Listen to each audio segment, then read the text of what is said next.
90% of successful Igbo men cannot tell their success story without acknowledging the impact of Yorubas and Yoruba land. Yet, these people dislike Yorubas, denigrate Yorubas, orchestrate plans to vilify Yorubas as bad people, distort Yoruba history, and demean Yoruba culture and tradition.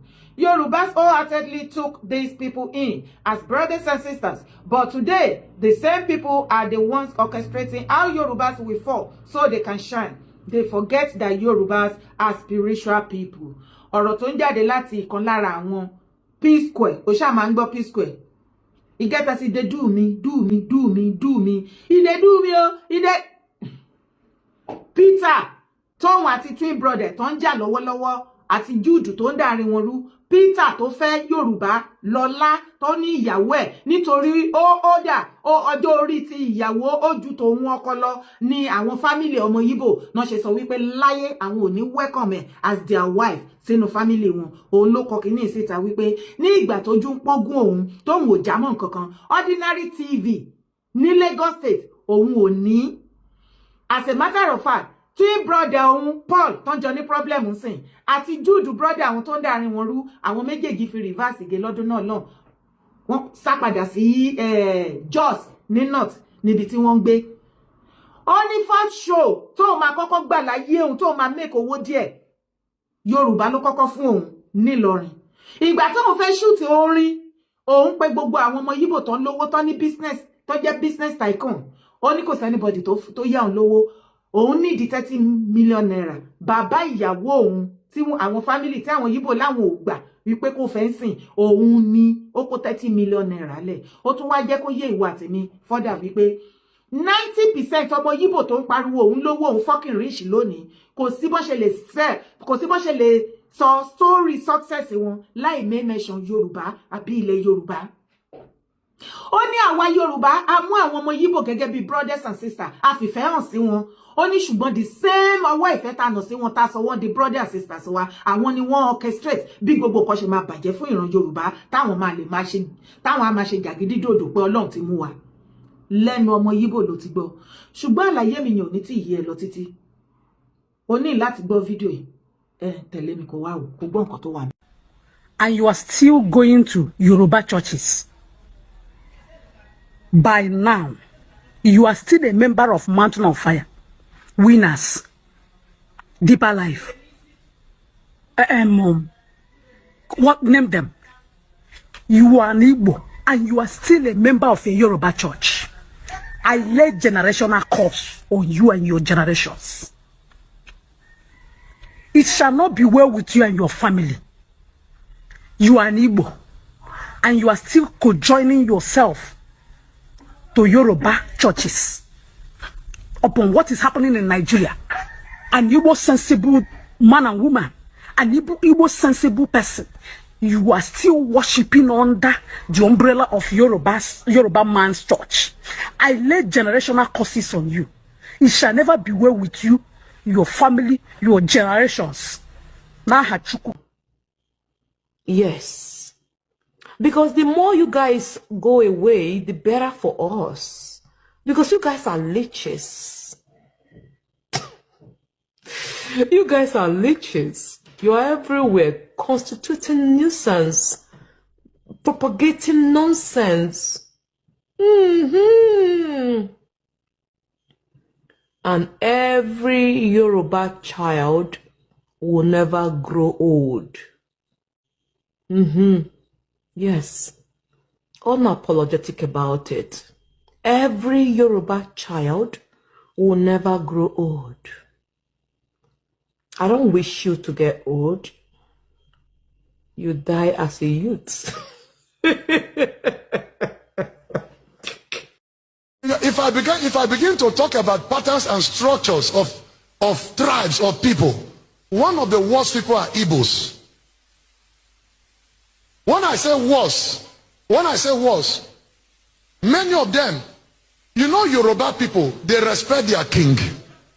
They can lie down. And that's why they have great kings in Yoruba land.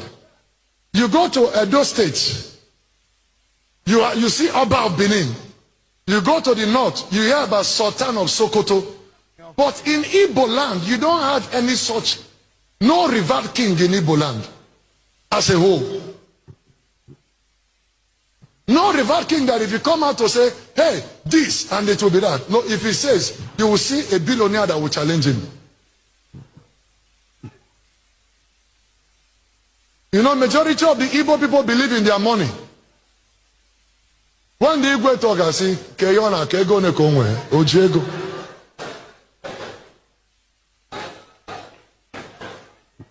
Are you sure you are hearing me? Yes, sir. They are one of the worst people when it comes to honor. Yoruba, they will dobale.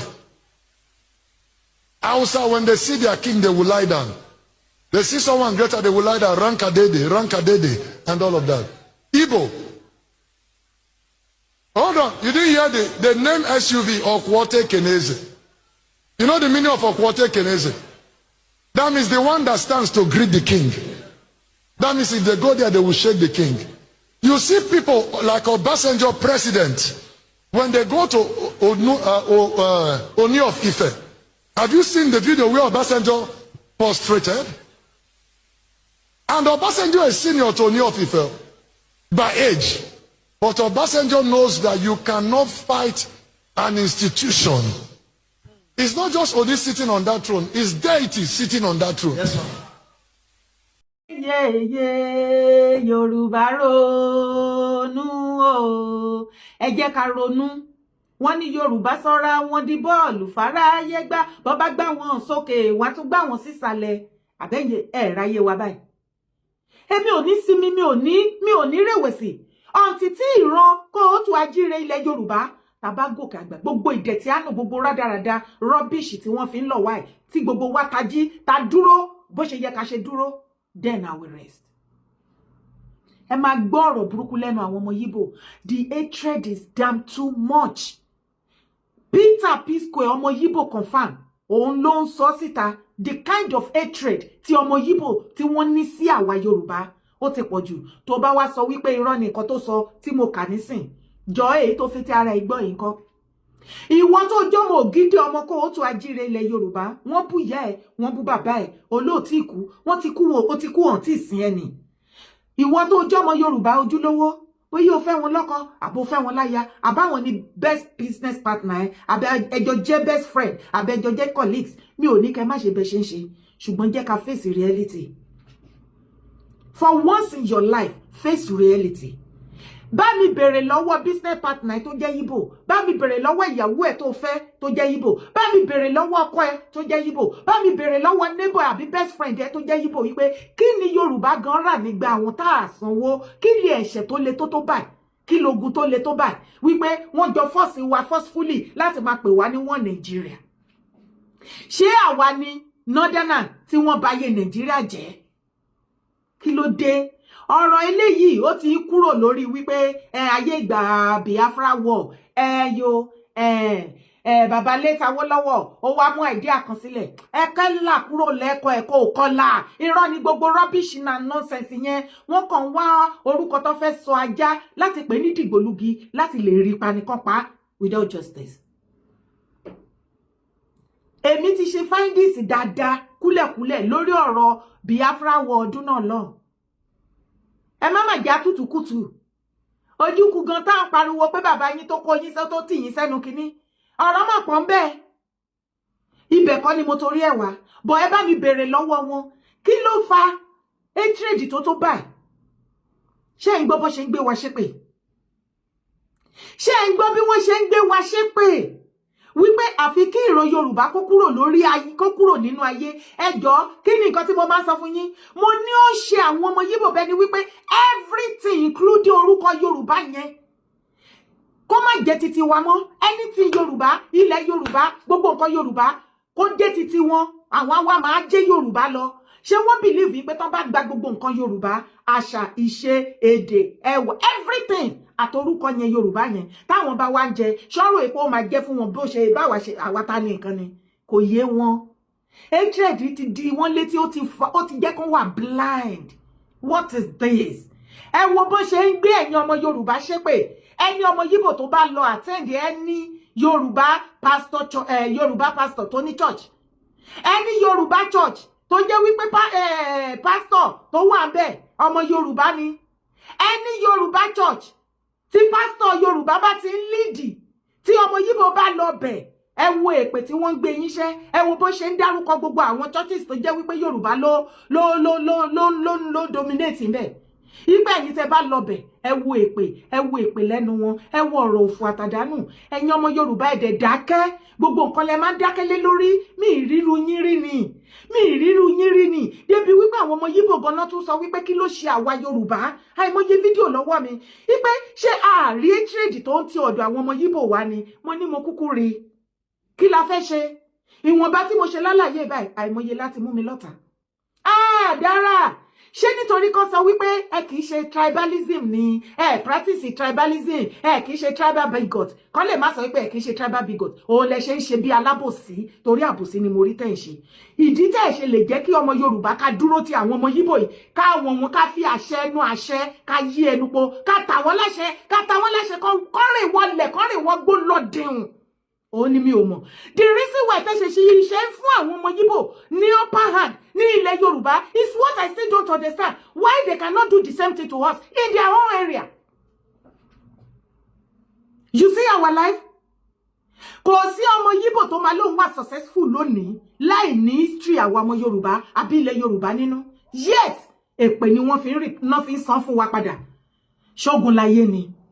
Kí la rà nígbà wọn tí mo bá wá sọ fún yín wípé ẹ̀yin ọmọ Yorùbá kí ló dé nọ́dánà wọn fẹ́ rí yín àwọn eléyìí náà wọ́n gbógun tì yín àwa ládẹ tí sùn tá à ń sùn fọ́fọ́tìfọ́n yìí tá a dẹ̀ ń hanrun tí n bá sọ fún yín wípé the same àwọn ọmọ nọ́dẹ́ Fúlàní yẹn Fúlàní àti àwọn ọmọ Yíbò the same attitude ló wà lọ́wọ́ wọn kì í ṣe fún àwa Yorùbá nìkan anywhere they are in the whole world ṣé ẹ rí problem tí Nigerians kò ṣe gbogbo anywhere tí wẹ̀ tí wá generate pé gbogbo Africa but ká sọ òtítọ́ tó bá ní wọ́n gbógun ti àwọn Nigerians in South Africa iṣẹ́ owó àwọn ọmọ Yíbò ni name that country in Western world no tí ò ṣe àwọn ọmọ Yíbò náà bá bẹ̀jẹ̀ fún Nigerians that is how they are yet they will look for someone or somewhere to put their own problem láti gbé sórí ẹni yẹn pa àwọn ní cause of the problem tá a bá wá dúró tí wọ́n lọ́rùn bẹ́ẹ̀ yẹn wọ́n dẹ̀ lẹ́mìí o wọn lẹ́mìí bẹ́ẹ̀ ṣe wò wọ́n yẹn o tá a bá dúró tí wọ́n ní ìṣẹ́jú kan a máa gbé wọ́n bẹ̀rẹ̀ sí ní form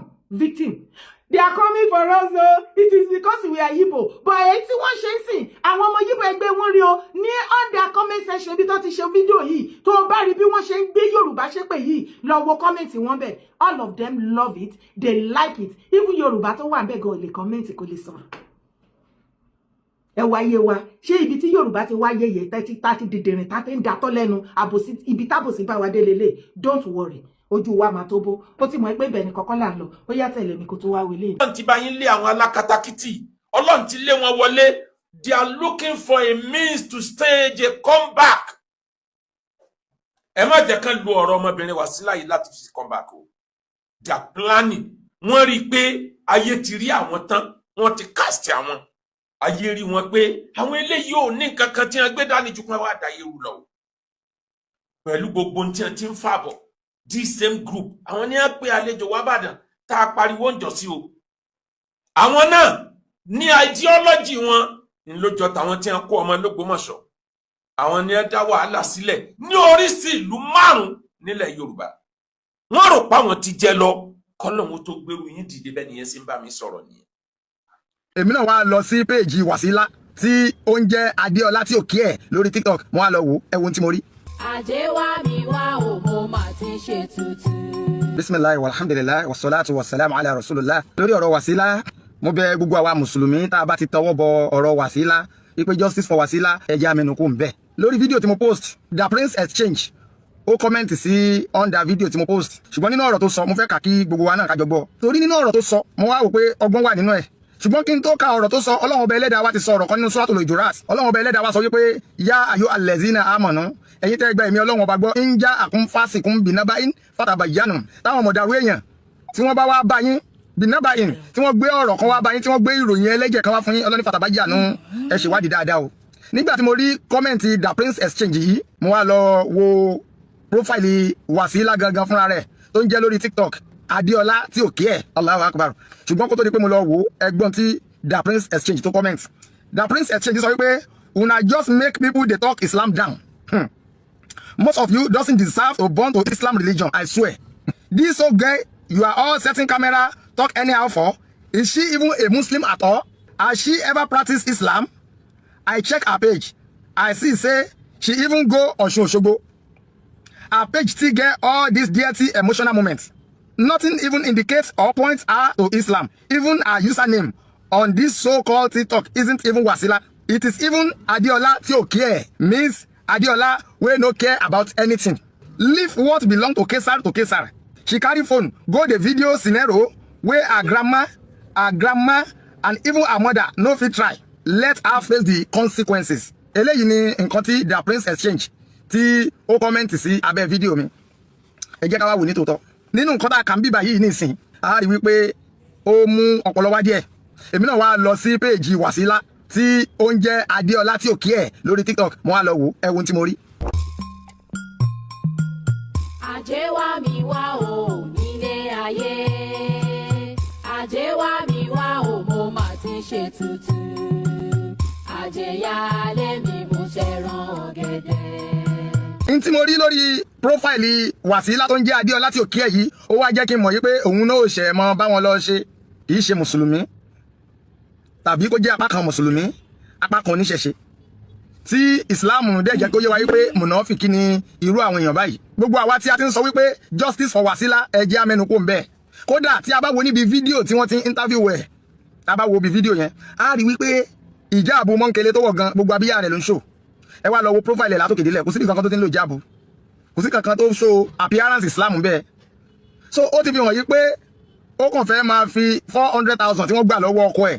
Ó kàn fẹ́ máa fi àtàkì àwọn olóòṣà ni. Ara kan náà ni wọ́n, nǹkan kan náà ni wọ́n. So ẹ jẹ́ kí wọ́n mọ lọ yanjú ẹ̀. Kò sí ọ̀rọ̀ justice for Wasila ń bẹ̀ mọ́.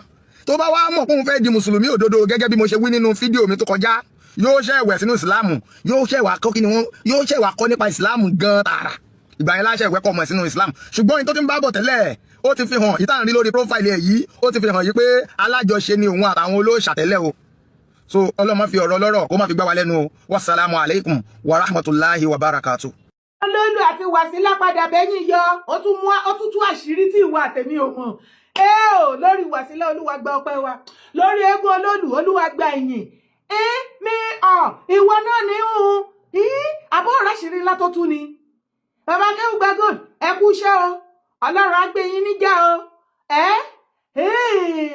So àwọn sẹ́ẹ̀tì tí wọ́n invite Sheikh Ahmad Gumi láti north tó gbé wá sí Ìbàdàn tí gbogbo wa pariwo pé kí lẹ lọ gbé wá akirika lẹ gbé wá sílẹ̀ Yorùbá olórí àwọn terrorists minister for terrorism ní northern part of Nigeria lẹ gbé wá ṣe kí ni kí ló ṣẹlẹ̀ nílẹ̀ Yorùbá kí ló dé ní Ìbàdàn kí ló ṣẹlẹ̀ Ìbàdàn tó ṣe jẹ́ Gumi lókàn ẹ mọ̀ bí wàhálà yìí ṣe ṣẹlẹ̀ àṣàwọn náà wà brain behind it àṣírí yín tú bàbá Kéwù gba gold ẹ ṣeun ẹ pẹ̀lẹ́ kú ṣẹlẹ̀ kan sí àwọn ajígini arìn òhò wọjà ṣẹ̀bẹ́ mọ̀ páwọn big mummy ló ń jẹ́ bẹ́ẹ̀ oríkì wọn ni àwọn bíi Shitu bàbá Shitu àgbàlagbà yẹn tó lóun fẹ́ become governor tó padà withdraw tó ní tóun bá become governor tẹ dìbò fóun ní Ọ̀yọ́ state òun á fún yín ní sharia àwọn bíi Gumi Ìwó Gumi ọba Olúwo and so on and so forth wọ́n pọ̀ bẹ́ẹ̀ ó ní bàbá Kéwù gba gold ń jẹ́ ká mọ̀ wípé àwọn ni wọ́n wà brain behind nǹkan tó ń ṣẹlẹ̀ pẹ̀lú Wasila ṣé wáré lè tàṣírí tó tú ṣé ti rí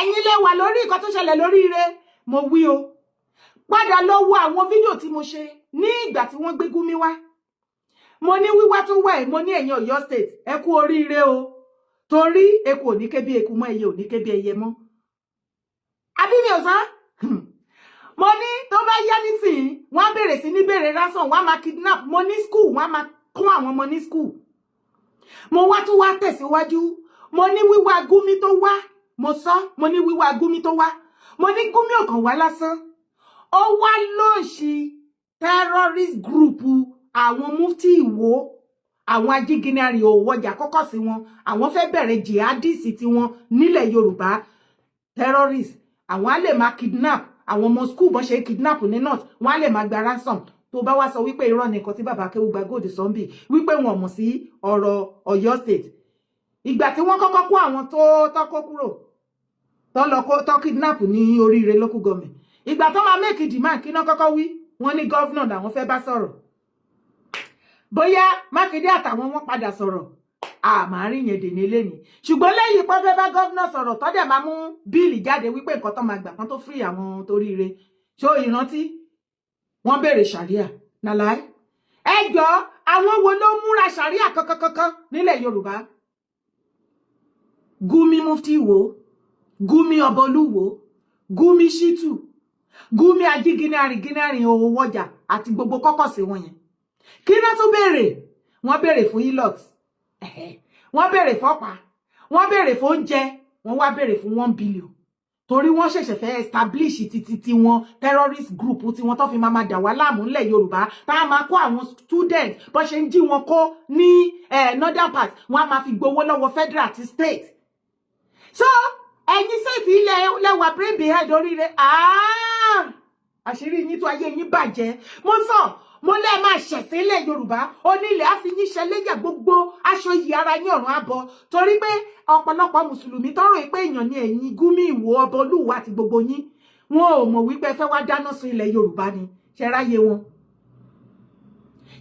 wọn tó bá jẹ́ wípé ìgbà tó sọ wípé ìgbà tí gbogbo wa pariwo pé kílẹ̀ wá gbé Gúmí ṣe wọ́n nígbà tí gbogbo èèyàn kàn dé ẹ̀wọ̀n wípé ó lọ pay ransom fáwọn terrorists ó ṣe kíníkan ẹjọ́ kí ló kan àwa àti gbé wá sílẹ̀ Yorùbá kí ló dé tẹ̀lé àdẹ̀sí conference call àárín ara yín bẹ̀ kẹ́ bèrè nǹkan tẹ́ fẹ́ bèrè ńbẹ̀ tó bá jẹ́ wípé gbé Gúmí wá kó wá launch terrorist group ti yín àti jihadist group nǹkan tẹ́ ṣe àbálọ àbábọ̀ ẹ̀ náà ẹ padà strike ní Oríire ìkéyíkàdẹ̀ lè rí àwọn machineries tẹ́ máa lò ẹ wo gbogbo nǹkan tó kọ́kọ́ dìmáàdì kí gbogbo wa tó yarí tó bá yẹ pọ́kọ fún wọn ni ṣé ẹ̀rí pọ́n ti yẹn establish wọ́n ti ní wọ́n á ní ọ̀kadà wọ́n á ra ọ̀kadà nínú 1 billion wọ́n á ra àwọn ọ̀pá tó wà sophisticated wọ́n á ra oríṣiríṣi nǹkan àti many things lẹ́yìn ìgbà yẹn wọ́n á bẹ̀rẹ̀ sí ní lọ máa kidnap gbogbo àwọn student káàkiri gbogbo kìíní yẹn á wá gbilẹ̀ ṣùgbọ́n lẹ̀kùn mú wọn lọ́wọ́ kí ló gbọ́ ká pé ó ga gbòdì sọ wọ́n láwọn náà orchestrate nítorí gbogbo kìíní yẹn àgbà nílẹ̀ Yorùbá dúró tì wọ́n lọ́rùn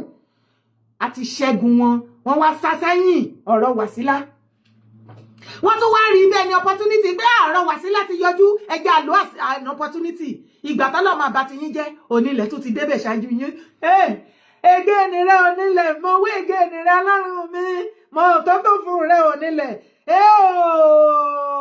onílẹ̀ lẹ kóòtù àjíire tó fún rẹ kùndùsì rẹ ẹ wo bó ṣe fi wọ́ṣẹ̀ sí kan tó jẹ́ mọ́ pé àwọn mufti Ìwó náà tó ti bẹ̀rẹ̀ sí ní sọ àwọn ni wọ́n ṣe justice for Wàsílà ìgbà tọ́lọ́run máa bá ti yín dé wọ́n wà lọ sórí kíní Wàsílà àṣọ ọmọ ọgbọ́n ni Wàsílà original ọmọ Yorùbá ni Wàsílà original ní àwọn ò ṣọ̀tá ẹ̀sìn kankan gbogbo ẹ̀sìn làwa ń ṣe wọ́n ní wọ́n bá tó kọ ayé gbẹ̀gbẹ̀ gbigbi lóní pàpàpàpà Wàsílà gbà ṣéèkì mi gba 5 mú dání mẹ́yẹn mú dání dáadáa má fún anybody ọmọ gbọ́n nìyẹn àwọn fúnra wọn náà wọ́n padà wá yọ àbẹ́yẹ ògbọ́rọ̀ lẹ́nu wọn láwọn ò ṣe mọ́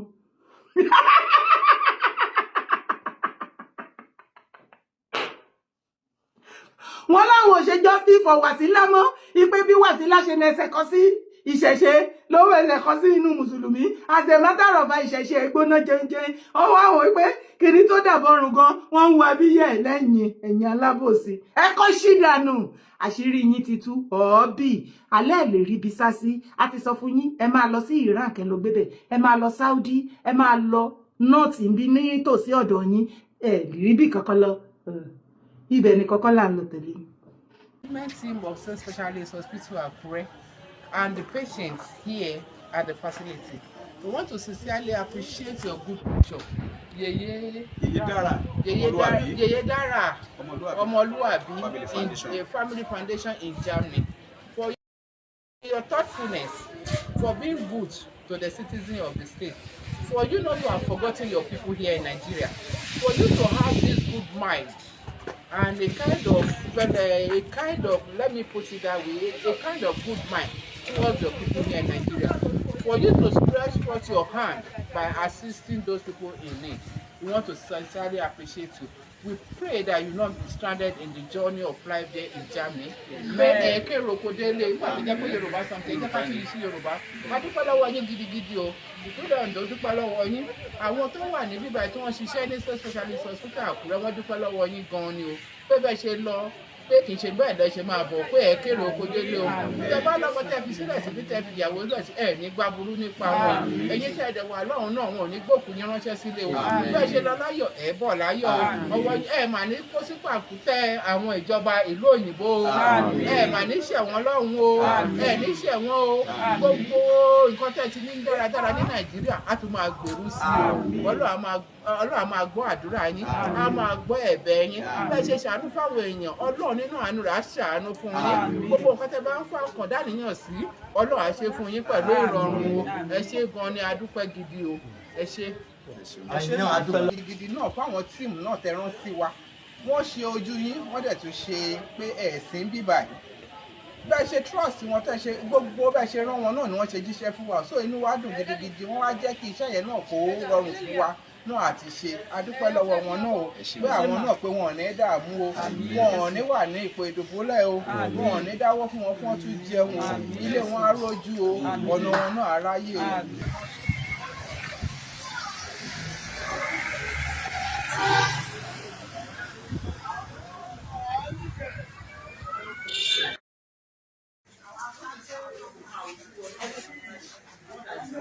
Ẹ pẹ̀lẹ́ máa lọ́wọ́ fún ìlànà àti fowó rẹ̀ sí ilẹ̀.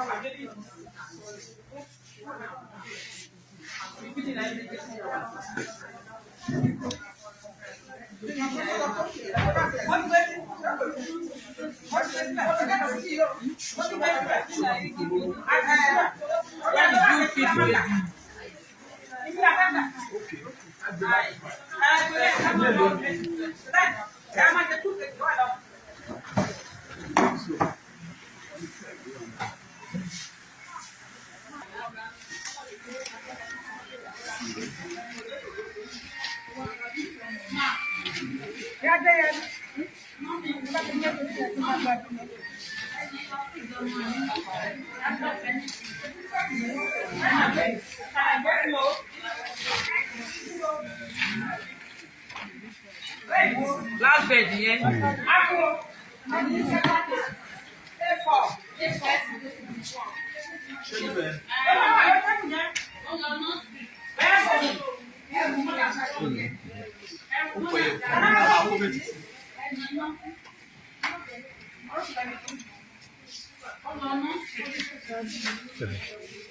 Ẹ jẹ́ wá kó méjì sí báyìí. Wọ́n fẹ́ lọ kó méjì sí.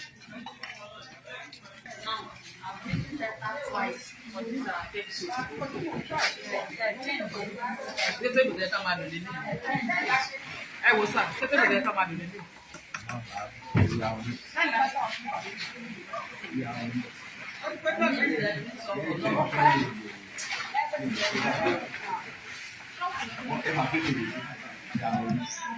Ẹ bá fi footmat náà sí. Dáàdì.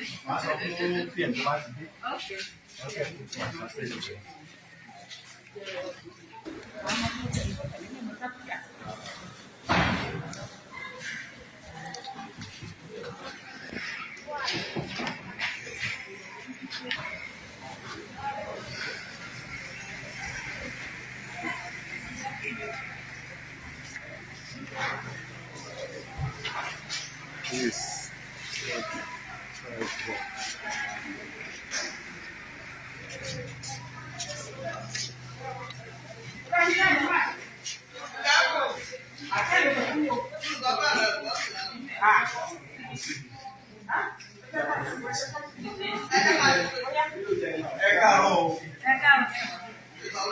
Ìtọ́jú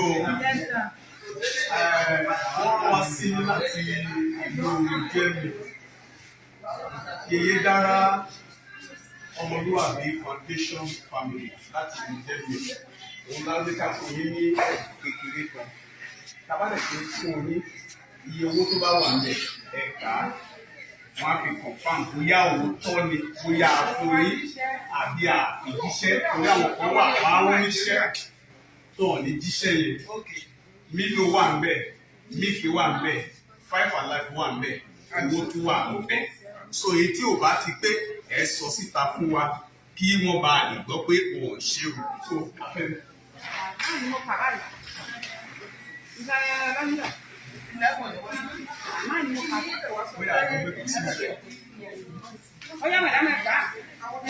Ẹ máa dúpẹ́ lọ́wọ́ wọn bẹ́ẹ̀ bá ṣe ń gbà.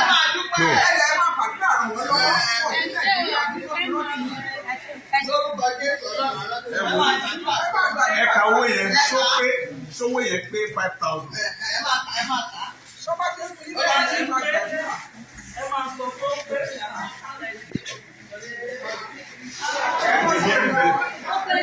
If the money complete 5,000.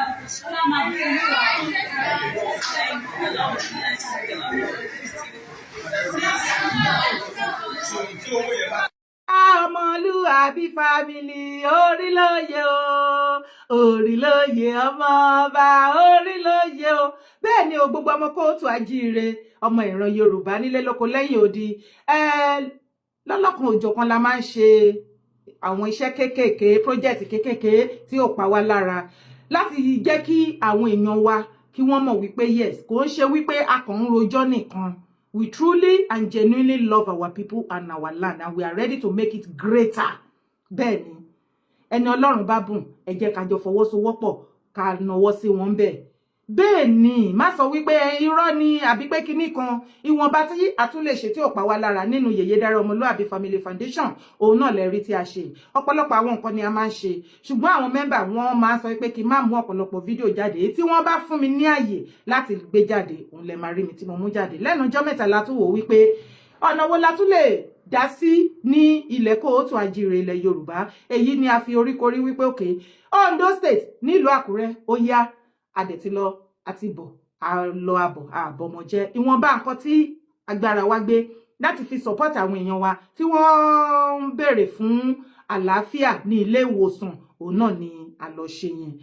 Mo fi àsìkò yìí dúpẹ́ lọ́wọ́ gbogbo mẹ́mbà mi pátápátá Yèyé Dára Ọmọlúàbí Family Foundation member both home and abroad.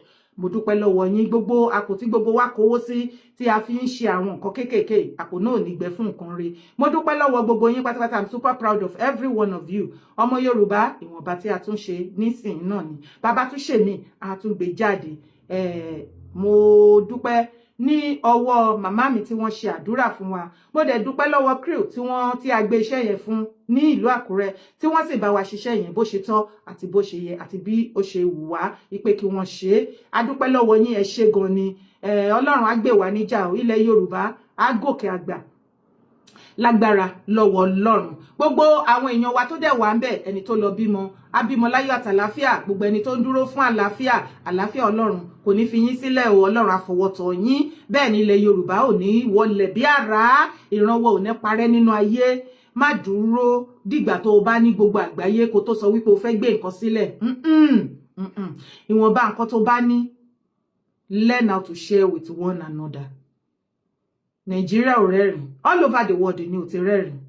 Bẹ́ẹ̀ ni, ṣùgbọ́n díẹ̀díẹ̀ tá bá lè ṣe báyìí, tèmi bá ṣe àwa ṣe lé, ìwọ náà ṣe lé, ìwọ náà ṣe lé, díẹ̀díẹ̀ á kárí gbogbo wa.